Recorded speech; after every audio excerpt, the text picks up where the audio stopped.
श्री कृष्ण कहते हैं, मनुष्य का जीवन केवल उसके कर्मों पर चलता है। जैसा कर्म होता है वैसा उसका जीवन होता है। तो चलिए इसे एक कहानी के माध्यम से समझते हैं।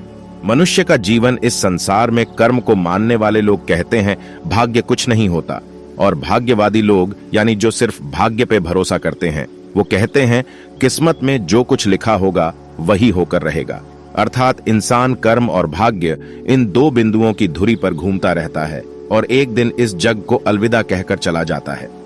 तो चलिए भाग्य और कर्म को अच्छे से समझने के लिए पुराणों में बताया गया एक कहानी से समझते हैं। एक बार की बात है कि देवर्षि नारद वैकुंठ धाम गए।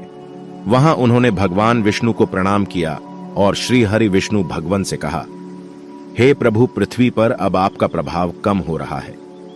धर्म की राह पर चलने वालों को कोई अच्छा फल नहीं मिल रहा और जो पाप कर रहे हैं उनका सब भला हो रहा है। उनके मजे ही मजे हैं।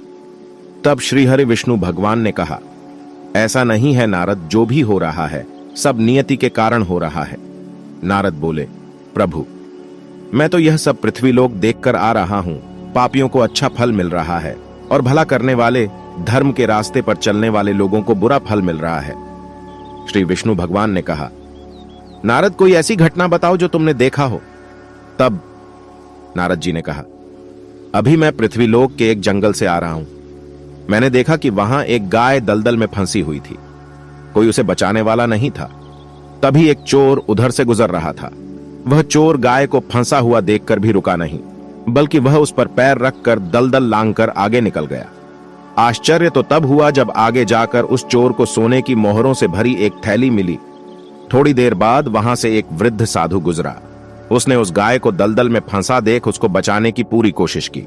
साधु ने अपने पूरे शरीर का जोर लगाकर उस गाय को बचा लिया, लेकिन मैंने देखा कि गाय को दलदल से निकालने के बाद वह साधु जब कुछ दूर आगे गया तो एक गड्ढे में गिर गया।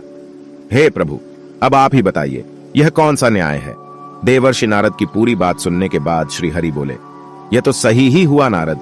जो चोर गाय पर पैर रखकर भाग गया था उसकी किस्मत में तो पहले से ही एक खजाना था, लेकिन उसके इस पाप के कारण उसे केवल कुछ मोहरें ही मिली।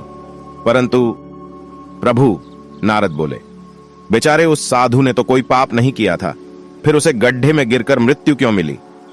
तब श्री विष्णु भगवान ने नारद को समझाया, नारद, उस साधु को गड्ढे में इसलिए गिरना पड़ा क्योंकि उसके भाग्य में उस समय बहुत ही कष्टदायक मृत्यु लिखी थी, लेकिन गाय को बचाने के कारण उसके पुण्य बढ़ गए और उसकी मृत्यु एक छोटी सी चोट में बदल गई, जिससे उसे मृत्यु के समय बहुत ही कम दर्द का आभास हुआ और वह स्वर्ग के भागी बना।